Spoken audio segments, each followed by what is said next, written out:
गर्मियों में नंगे सिर धूप में घूमने से या फिर कभी कभार खाना पूरा ना खाने, भूखे रहने, पानी ना पीने से गर्मी पड़ जाती है लिवर में।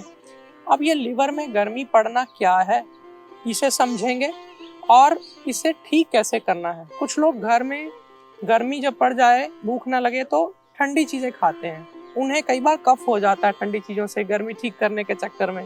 इस पर भी आज चर्चा करेंगे कि कैसे इससे बचना है।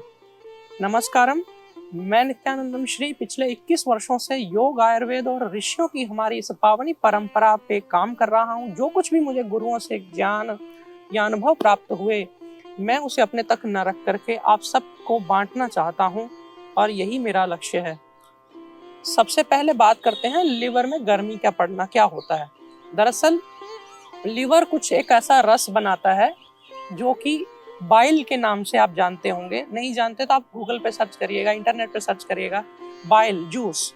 अब वो जाकर के पित्ताशय में यानी कि गॉल ब्लैडर में स्टोर हो जाता है। जब भी हम कुछ खाना खाते हैं उसमें जो हैवी फैट्स कंटेंट है, जो हैवी चीजें हैं, उसको पचाने के लिए वो थोड़ा थोड़ा पेट में गिरता है, जिससे कि खाना फिर बाद में मेल्ट होता है और उसमें पाचक रस अलग होते हैं। खैर, ये जो चीज है ये कई बार ज्यादा बन जाती है लिवर के द्वारा, बन के कई बार गॉल ब्लैडर में ही स्टोर होने लगती है ज्यादा। तब शरीर हैवी हो जाता है, आंखें पीली हो जाती हैं। कई बार ये हम ज्यादा हैवी चीजें खा के, भारी चीजें, गर्म चीजें खा के उसे बार बार पेट में वो जो पाचक रस को गिराते हैं एक ही जैसा, उससे भी कई बार हमारे खून में, क्योंकि जो भी हम खाना खाते हैं बाद में पच करके ब्लड में ही आता है, तो खून में भी वही पाचक रस जो है पहुंचता है। वही थोड़ा पच करके वही मल द्वार के साथ आगे पेशाब में आपका रंग जो मल का और पेशाब का पीला, इसी की वजह से ये जब बॉडी में अधिक होने लगता है शरीर में, तो हमारे को गर्मी महसूस होती। आग है एक तरह की, ये कहने का मतलब तेजाब कह लो, आग कह लो, पाचक रस कह लो, इसको आप अपने माइंड को समझाने के लिए कुछ भी कह सकते हैं। अब जब आपने कोई चीज आम खा लिया तब ये बनेगा, आपने पकौड़े खाए, आपने हैवी चीज खाई, आपने घी से बना कोई पदार्थ खाएगा तब ये निकलेगा। इनको पचाने के लिए बार बार आपने उसी तरह की चीज खाई तो क्या होगा, वो चीज बार बार पेट में गिरी और आपके खून में गर्मी भी आ गई ज्यादा।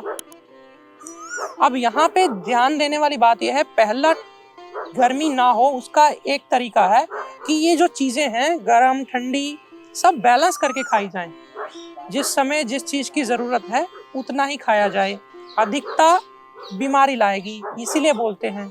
इसलिए अगर आम भी खाना है तो भोजन के बाद या भोजन की जगह पे थोड़ा सा आम, थोड़ा सा कच्चा दूध या ठंडा दूध पी लिया। इसी तरह अगर आपको आम खा लिया तो उसके ऊपर से थोड़ा जामुन खा लिया। ये जो अच्छे अच्छे कॉम्बिनेशंस होते हैं इनको एक साथ जरूर लीजिए। फिर उसके बाद मैं कहना चाहूंगा कि बचना आपको है डाइट को बैलेंस करके। जब हो गई गर्मी तब क्या करें, बेशक आपका जो देसी जुगाड़ क्या कहता है कि गर्मी हो गई ठंडा खा लो, यानी कि गोंद कतीरा खा लो, यानी कि थोड़ा सब्जा बीज भिगो के खा लो, शिकंजी पी लो, नारियल पानी पी लो, गन्ने का जूस पी लो। लेकिन दिन की अवधि में सूरज ढलने के बाद जब ठंडी चीजें खाते हैं, या तो जोड़ों के दर्द होगा या कफ बढ़ जाएगा। अब कई बार इतना ठंडा खा लेते हैं हम कि अचानक से, क्योंकि ठंडे से, कफ से गर्म चीज तो शांत होगी लेकिन ठंडक तो बढ़ेगी ना। वो ठंडक हमारे नाक को, गले को पकड़ लेती है, कारण हमारी इम्यूनिटी भी कमजोर होती है। कई बार हमने चीज का, उसका एक दिन में जितना कोटा होता है ठंडक का, उससे ज्यादा ले लिया, अब वो करेगा नुकसान। तो ऐसे चीज से बचने के लिए ज्यादा हर वक्त ठंडा ठंडा करके ही गर्मी दूर नहीं की जाती। कुछ चीजें क्या करनी होती हैं कि भाई कुछ तो गर्मी को दूर करने के लिए ठंडी चीज का सेवन कर लिया, कुछ कई बार हरड़ का मुरब्बा खा करके, त्रिफला का चूर्ण खा करके, इसबगोल का सेवन कभी कभार, रोज नहीं। 5 दिन से अधिक तो इसबगोल लेने से पुरुषों को कमजोरी आ जाती है, इसलिए इसको का ज्यादा प्रयोग नहीं किया जाता। आंतें भी खुश्क हो जाती हैं। इस तरह से ये जो जितने भी माइल्ड लैक्सेटिव्स हैं, यानी कि थोड़े थोड़े जो विरेचन करने वाले, दस्त लगवाने वाली चीजें, हरड़ का मुरब्बा सबसे अच्छा। अब अगर और भी ज्यादा सेफ चीज कहें तो मैं कहूँगा फाइबर वाली, छिलके वाली दालें, थोड़ा बकरी का दूध कफ भी शांत करता है, पित्त भी शांत करता है। तो दोनों चीजों को एक साथ शांत करता है। ऐसे कई और चीजें मिल जाएंगी आपको जो कफ भी शांत करेगी, पित्त भी शांत करेगी। तो ये गाय का घी भी इसमें आता है। और थोड़ा बहुत आप जब विरेचन कर लेते हैं, पेट साफ कर लेते हैं, उसमें जो पतला पतला मल निकलेगा, कहने में सुनने में बड़ा अजीब लगेगा, लेकिन उसके साथ जो पतला मल है उसमें जो पीला पदार्थ होता है, तरल गाढ़ा संतरी रंग का, वही पित्त है, वही गर्मी है, वही बाइल है। वो जो कि एक्सेस में आपने अचानक से ऐसा कुछ लिया, बॉडी में प्रेशर पड़ा, वो अंदर रुका नहीं और बाहर आ गया। ये सबसे बेहतरीन अच्छा तरीका है अंदर पेट की गर्मी को शांत करवाने का और शरीर में एक्स्ट्रा जो गर्मी पड़ गई उसको निकलवाने का।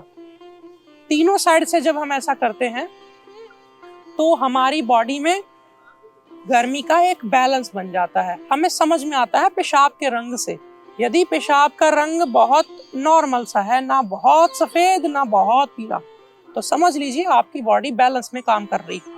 बिल्कुल सफेद है तो समझ लीजिए कि आप बिल्कुल एक किनारे खड़े हैं। और अगर आपने और ज्यादा ठंडी ठंडी चीजें खाई तो कफ लग सकता है, जुकाम लग सकता है। और अगर पानी ज्यादा पी लिया तब तो पानी सफेद पेशाब आना ही है, लेकिन अगर बिना पानी के भी नॉर्मल में भी सफेद पानी आ रहा है, पेशाब बिल्कुल सफेद, तो समझ लीजिए कि अंदर पाचक रसों की, अग्नि की कमी है, आपको बढ़ाने की जरूरत है। तो फिर आप हींग में ऐड करिए खाने में, फिर आप थोड़ा उसमें दालचीनी, मोटी इलायची, थोड़ी लौंग, काली मिर्च तब लीजिए, तब गरम मसाले का उपयोग करिए। या आपके होंठ नहीं सूखते, आपको ठंड ज्यादा लगती है, पैरों में, हाथों में, शरीर में पाचक रस पचाने की अग्नि कम है, तब गरम मसाले लीजिए। अदरवाइज आपको बैलेंस नहीं चलना चाहिए। धनिये का प्रयोग, जीरे का प्रयोग, दालचीनी का प्रयोग, कड़ी पत्ता का प्रयोग, ये जितने भी खड़े मसाले मैंने अब तक बोले, ये सारे गर्म तो हैं, लेकिन इतने गर्म नहीं है कि आपके अंदर की गर्मी बढ़ा दें। ये सुखोष्ण है, यानी कि ऐसे कि जो हल्के हल्के गर्म है, पित्त को नहीं छेड़ते। जो चीज ठंडी होगी वो पित्त को कम करेगी, जो चीज गर्म होगी वो पित्त को बढ़ाएगी। लेकिन बावजूद इसके कोई चीज गर्म है, जैसे धनिया के बीज गर्म है लेकिन ये थोड़े स्निग्ध हैं, ऑयली हैं, जीरा है गर्म है लेकिन ऑयली है, इसलिए ये पित्त को नहीं छेड़ेगा। मैं नहीं कह रहा कम करेगा, लेकिन छेड़ेगा नहीं। तो इसको समझें। ये बेसिक जानकारी मैंने देने की कोशिश करी आपको, पित्त से संबंधित और पाचन से संबंधित, कैसे बैलेंस में चलना है, घर में कुकिंग के समय मसाले कितने बैलेंस में रखने हैं, किस मौसम में कितने डालने हैं। अगर घर में किसी को होंठ सूख रहे हैं तो जितने गरम मसाला, मोटी इलायची, ये लौंग, काली मिर्च और ये सब बंद कर देने होते हैं। फिर वही धनिया, जीरा, वही जो मैंने अभी बोले, सौंफ, इनका उपयोग करना होता है। उम्मीद करता हूँ आपको मेरी जानकारी अच्छी लगी होगी, कुछ ना कुछ नया तो जरूर सीखा होगा आपने। और क्या सीखना चाहते हैं, क्या डाउट्स हैं, नीचे जरा कमेंट में बताइएगा, मैं उसको अगले वीडियो में आपके साथ चर्चा करूंगा। आपने मुझे सुना उसके लिए बहुत बहुत धन्यवाद। फिर मिलूंगा इसी जगह पे, इसी चैनल पर। तब तक के लिए बने रहिए। और बहुत सारी वीडियोस हैं मेरी नित्यानंदम श्री के नाम से, आप उन्हें देखिए। आप बने रहिए मेरे साथ, अपना ध्यान रखिए। आप सबके भीतर बैठे मेरे आप परमात्मा को नमन। आज के लिए फिलहाल इतना ही। नमस्कारम।